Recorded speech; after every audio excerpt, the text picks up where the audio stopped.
आदाब इंडिया, आप देख रहे हैं सहारा न्यूज़ 24 और मैं सैयद हैदर। आज हम ख़ास मुलाकात करेंगे पश्चिम उत्तर प्रदेश के कैराना के चेयरमैन हाजी अनवर हसन से। अनवर हसन उस परिवार से ताल्लुक़ रखते हैं जिस परिवार के अंदर मरहूम स्वर्गीय मुनव्वर हसन चौधरी के नाम ऐसा एक तमगा है कि उन्होंने लोकसभा, विधानसभा, राज्यसभा और विधान परिषद इन चारों सदनों के अंदर अपनी उपस्थिति दर्ज कराने का काम किया है। वो पहले भी चेयरमैन रहे हैं, इस बार भी उम्मीदवार हैं या नहीं, एक ख़ास मुलाकात में इनसे आपको ये जानकारी दी जाएगी। जी, आपका नाम?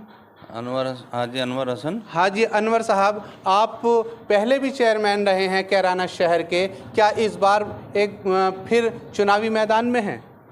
सबसे पहले तो मैं आप सभी लोगों का और पब्लिक का शुक्रिया अदा करता हूं। और चुनाव की बात तो यह है, पहले 5 साल मैंने चुनाव के पूरे कर दिए। जिन लोगों ने जिम्मेदारी दी थी वो पूर्ण रूप से निभाई और लोगों के दिन रात 24 घंटे हम लोग का कार्य में खड़े हैं।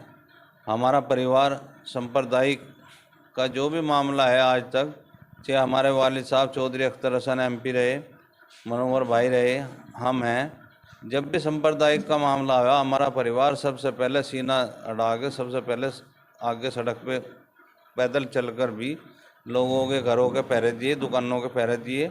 और ना यहाँ सांप्रदायिक होया और ना होने का, ना जो भी कोई बात का नारा देता है यहाँ पे कैराने में भाई हिंदू मुस्लिम का विवाद है, हिंदू मुस्लिम की वजह से कोई प्लान कर रहा है, ये सब गलत है। लेकिन जब भी पश्चिम उत्तर प्रदेश ही नहीं बल्कि पूरे उत्तर प्रदेश के अंदर जब भी कैराना शहर का नाम आता है तो जो एक बदनुमा दाग पलायन वाला मुद्दा आया था वो लगा हुआ है। इस पर आपने पलायन मुद्दे पर क्या काम किया कि आज वो मुद्दा खुद ही ज़मींदोज़ हो गया? नहीं, पलायन वाला मुद्दा कुछ टाइम के लिए कुछ गुंडों ने कुछ यहाँ पे गुंडागर्दी करी। अब मैं गुंडे इस दुनिया में नहीं रहे। कुछ हम लोगों का, हिंदू मुस्लिम का, सबका मिल के बाज़ार में एक राउंड लगता है हफ्ते 10 दिन में। हम बाज़ारों में दुकानों पर बैठ के लोगों की समस्या सुनते हैं। जो बाहर चले गए थे हमारे भाई उनको भी लाया गया था यहाँ से। अब पहले हमारे यहाँ से उस टाइम पे दूसरी जो चेयरमैन थे उस टाइम पे दिन छिपने से पहले ही दुकानें बंद हो जा रही थी। अब किराने की दुकानें 10-10, 11 बजे तक खुलती हैं किराने की दुकानें। अगर आपकी बात पर विश्वास किया जाए कि आपने सांप्रदायिक सौहार्द के लिए एक बड़ा काम किया है, तो फिर यहाँ जो एक हिंदू वोट बैंक है उस पर आपका क्या वर्चस्व रहेगा, जबकि एक प्रत्याशी और सेठपाल हैं वो हिंदू समाज। ऐसा है, सांप्रदायिक का मामला, इतने हमारा परिवार है, इतने हसन परिवार है, इतने हमारे दम में दम है। कोई ना यहाँ सांप्रदायिक मामला होने का, ना कोई हिंदू मुस्लिम का झगड़ा होने का। और हम अपनी जान दे देंगे और इस मामले को आगे बढ़ने के नहीं देने के बिल्कुल भी। हर तरह से हम 24 घंटे 36 बिरादरी के साथ हैं और इन्हीं के साथ में प्यार से रह रहे। एक फूलों का गुलदस्ता है, हिंदू मुस्लिम सब इसे सजा कर बैठे हैं हम यहाँ पे। अच्छा, आपका इस बार जो मुद्दा है वो जात पात को लेकर है या धर्मवाद को या फिर विकास को लेकर है? किस मुद्दे के साथ आप जनता के बीच जानना पसंद करेंगे? विकास का मुद्दा है, पहले भी विकास का था, अब भी विकास ही है। और विकास हमने इतना किया कि आने वाले टाइम में अगर और हमें पब्लिक ने मौका दिया तो मालिक ने चाहा कैराना में इतना विकास होगा, कोई सोच भी नहीं सकता। अच्छा, पिछली बार जो आपने विकास कार्य कराए हैं, क्या आप अगर जनता के बीच जा रहे हैं वोट लेने के दौरान, तो क्या जनता संतुष्ट नज़र आ रही है आपसे? हाँ, हमारी जनता संतुष्ट है, विकास से हमें प्यार दे रही है। अगर एक बार फिर से कैराना की जनता आप पर विश्वास जताती है तो आप सबसे पहले कौन सा एक बड़ा विकास कार्य कराएंगे? कैराने में विकास अब भी किया है और आगे भी करेंगे।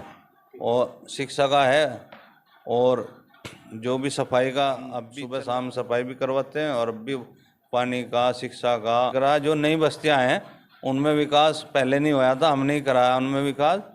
और शहर जब से कैराना बसा, जब से हदूद नहीं बढ़ी थी कैराने की, हमने इसकी हदूद बढ़वाई। बाईपास के अंदर का एरिया सब अंदर हदूद आ गया। इसकी तरक्की करेंगे, इसी में काम करवाएंगे। जो भी चेयरमैन चुनाव लड़ते थे जब मैं हदूद में ही नहीं बस्तियाँ थी उनमें काम क्या करवा देते थे, मैं तो उन्हें झूठ बोल के उनसे वोट ले लेते थे। अब सीमा विस्तार पर भी आपने काम किया है और आज एक बहुत ही अच्छा दिन है, डॉक्टर भीमराव अंबेडकर की जयंती है। इस पर आप कैराना में जो बहुजन समाज बसता है उसके लिए कोई मैसेज देना चाहेंगे? बहुजन समाज की बाबा भीमराव अंबेडकर जी की जयंती है, उसमें हम पूरे सहयोग से, तन मन धन से उसमें सहयोग करेंगे। और आज उनका बड़ा प्रोग्राम है, उसके मुख्य अतिथि के रूप में भी हम उसमें जाएंगे और अपने लोगों में बैठ के बातचीत करेंगे। कुछ लोग ये भी कहते हैं कि हसन परिवार ने किया क्या। हसन परिवार ने तो इस समाज के ऊपर, हिंदू मुस्लिम एकता के ऊपर अपनी जान तक, एक्सीडेंट में जान तक कुर्बान कर दी। मनोवर हसन जी ने, ईद का दिन था और ईद के दिन भी रामवीर उपाध्याय जी विद्युत मंत्री थे, उस दिन भी 36 बिजली घरों की उद्घाटन की तारीख लेने गए थे एमपी साहब। कुछ लोग कहते हैं कि भाई हसन परिवार ने क्या करा, 36 बिजली घर, लोग अपने त्योहारों को छोड़ के 36 बिजली घरों की उद्घाटन की तारीख लेने गए थे और बस उस दुर्घटना में एमपी साहब रास्ते में ही वहीं पर शहीद हो गए, एक्सीडेंट में इंतकाल फरमा गए। समाज सेवा के दौरान ही चौधरी मुनव्वर हसन अपनी जान तक न्यौछावर कर देते हैं, लेकिन उसके बाद भी हसन परिवार का समाज सेवा के लिए जो जुनून है, जो समाज सेवा के लिए जज्बा है, वो बना रहता है। और एक बार फिर वो चाहे तबस्सुम हसन हो, फिर इकरा हसन हो या फिर हाजी अनवर हसन हो, लगातार समाज सेवा के क्षेत्र में सक्रिय रहे हैं। उम्मीदवार भी हैं इस बार नगर पालिका परिषद कैराना से और सांप्रदायिक सौहार्द पर लगातार बराबर काम कर रहे हैं और विकास के लिए भी जनता के बीच जाकर अपने वादे रख रहे हैं। और एक अच्छी बात देखने को ये मिली है कि बहुजन समाज के लिए भी जो प्रोग्राम होने जा रहा है, आज उसके मुख्य अतिथि बनाए गए हैं हाजी अनवर साहब। हमारी ऐसी ही दिलचस्प वीडियो देखने के लिए हमारे चैनल को सब्सक्राइब करें। सहारा न्यूज़ 24, मैं सैयद हैदर, कैमरामैन शारिक खान के साथ।